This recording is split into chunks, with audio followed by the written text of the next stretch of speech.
السلام عليكم ورحمة الله وبركاته.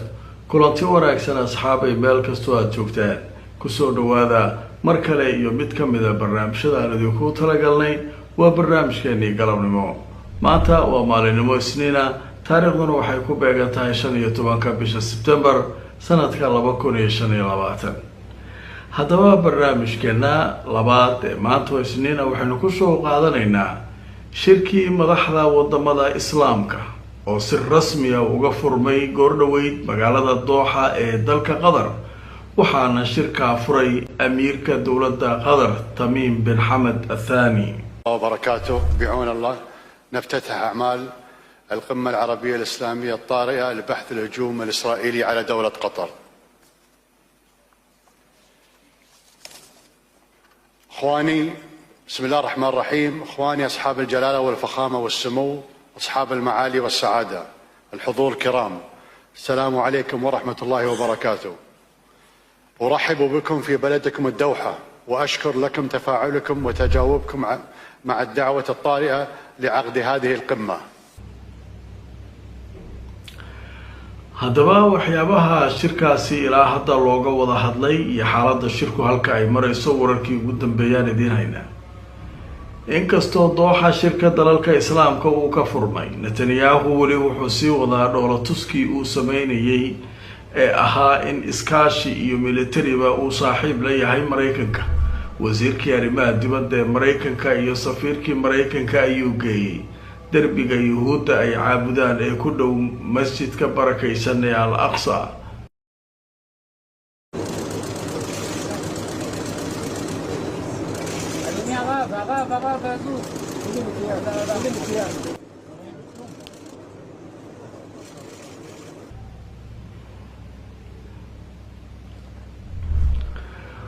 iyadoo xaalku sidaa yahay, Israa'iil waxay sidoo kale duqeymo xoog leh maanta ka bilowday oo ay ku haysaa dadka reer Gaza, iyadoo la sheegayo inay ku xumeynayso dowladaha Islaamka ee iyagu ku shirsan magaalada Dooxa. maxaa iga qaadi kartaan Gaza? sidaas ayaan yeelayaa ayaa meesha ka socota la leeyahay. haddaba sheekooyinkaas ayaynu barnaamijkeedii kugu haynaa. Xuutiga oo sheegay mar kale inay maanta nagta ka saareen Israa'iil oo ay dhowr diyaaradood oo drone ku weerareen qaybaha dambe ayaan idinkugu soo gudbin doonaa.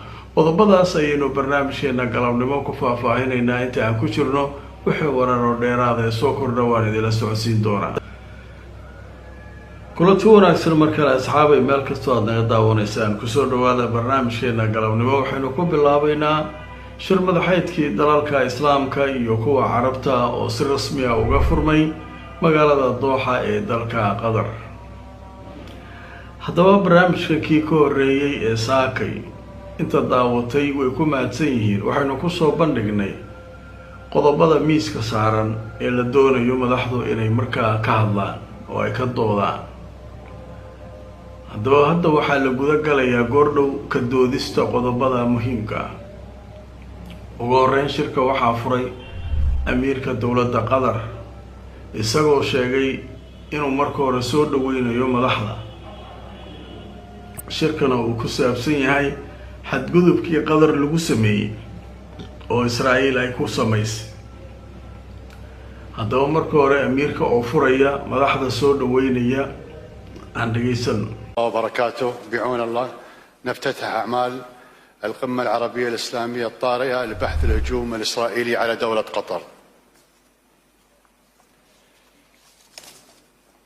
اخواني، بسم الله الرحمن الرحيم. اخواني اصحاب الجلاله والفخامه والسمو، اصحاب المعالي والسعاده، الحضور الكرام، السلام عليكم ورحمه الله وبركاته.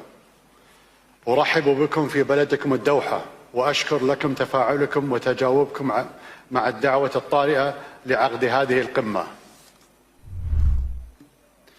لقد تعرضت عاصمه بلدي الدوحه التي تنعقد فيها هذه القمه الى اعتداء غادر. waxaa soo kale halkaa isaguna ka hadlay madax kala duwan oo uu ku jiro madaxweynaha Masar, madaxweynaha Turkiga, madaxweynaha Iran, boqorka Urdun, madaxweynaha Falastiin, madaxweynaha Djibouti, madaxweynaha Soomaaliya, ra'iisul wasaaraha Ciraaq, Mahaldeef.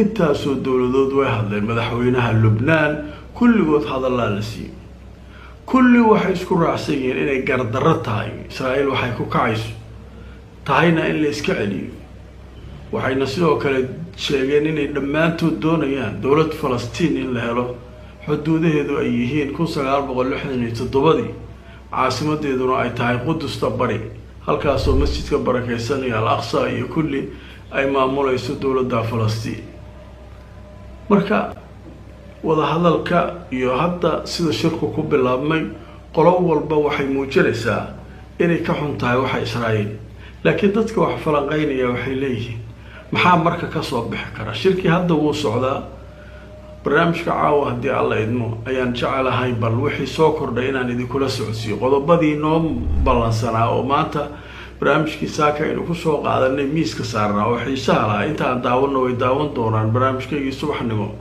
ayaa marka laga doodaya shirka hadda waa furitaankii qof walba erayo kooban oo ku hadlaya kadib salaadii wixii la aadi doonaa waa la isku soo noqonayaa hawshu marka way soconaysaa shirku marka wuxuu ku bilowday isbarbartaag qadar la isbarbartaagayo qof kasta uu sheego inuu ka xun yahay tallaabada Israa'iil qaaday ka xun yihiin in la iska celiyo Israa'iilna ay tahay in laga hortago ay tahay waxa soo dhan waa la sheegay laakiin qodobada asaasiga ah meesha saddex qodob ay ahaayeen waa idin sheegay barnaamijkii subaxnimo kow in xiriirka loo jaro diblomaasiga wadankii ay safaarad ku leedahay oo islaama safaaradda uu xiro safiirka uu eriyo kiisana uu soo qaato midda labaad cilaaqada iyo dhaqaalaha in loo jaro Israa'iil gabi ahaanba dawladda islaamku ay leedahay saddex iskaashi ciidan military inay samaystaan dawladda islaamka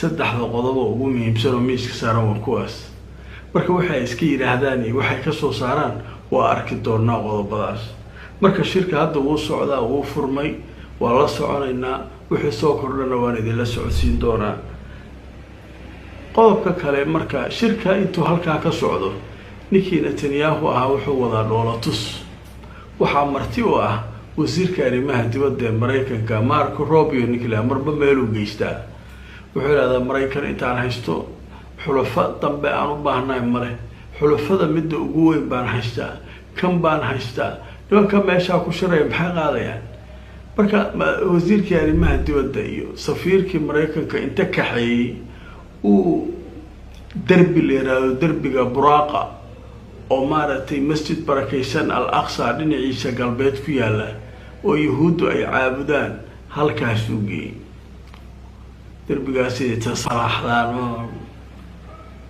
derbiga taariikh ahaan markii dib loogu laabto dadka mu'arrixiinta ama taariikhyahanadu waxay leeyihiin waa meeshii malaa'igtii nabigu qaaday buraaqa ay ku soo degtay oo nabigu meeshii laga qaaday markii habeenkii la dheelminayeen leey marka iyagu derbigaasi marka waxay ka dhiganayaan derbi ay barakaystaan marka ninka meesha la geeyay ninkii Marco Rubio ahaa asaga iyo wasiir safiirki ninkii Rubio ahaa waaba iska jalbooda lagu leeyahay waa wasiirka arrimaha dibadda asaga dhan waa jalbooday lagu lahaa markuu meesha tegay ayada tuso video yaab leh oo laga sameeyay bal aan aragno Netanyahu oo nimanka hadba dhinac u wada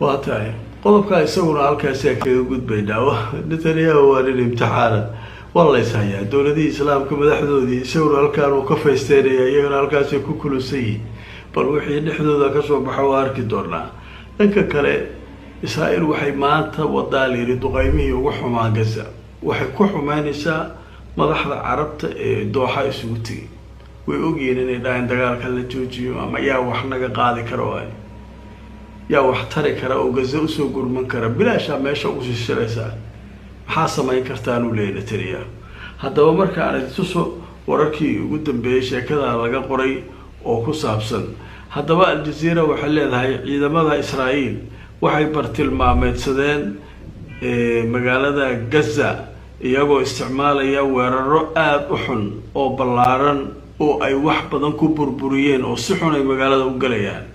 diyaaradaha israa'iil ayaa maanta oo isniina qaadaya weeraro isxigxigay oo aada u kulul oo ay ku beegsanayaan magaalada gaza. in ka badan 20 qof ayaa ku shahiiday sida la leeyahay weeraradaas kuwii ugu dambeeyay, waxaana la sheegay in guryo fara badan oo halkaa ku yaala lagu burburiyay.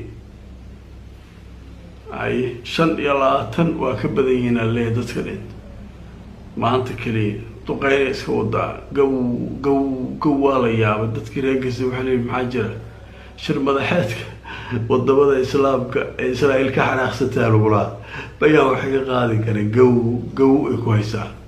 nimankii marka meeshaas ay joogaan madaxweynihii Turkiga Erdogan iyo kii Iran iyo wixii oo dhan meesha iskugu tagay Doha waxay soo saaraan waa arkayna, laakiin ninkan wixiisu waa cadays ani intaan Mareykan haysta cid kale aan u baahanayo ma lu taagin wixii goor yimaada nagta ka saaraya. marka dowladaha islaamku ayay u taalaalay marka waa arki doonaa wixii natiijo ka soo baxay. qaybihii ugu dambeeyay barnaamijka aynu maraynaa Xuutiyiinta ayaa waxay sheegeen inay weeraro culus ku qaadeen Israa'iil saacadihii la soo dhaafay.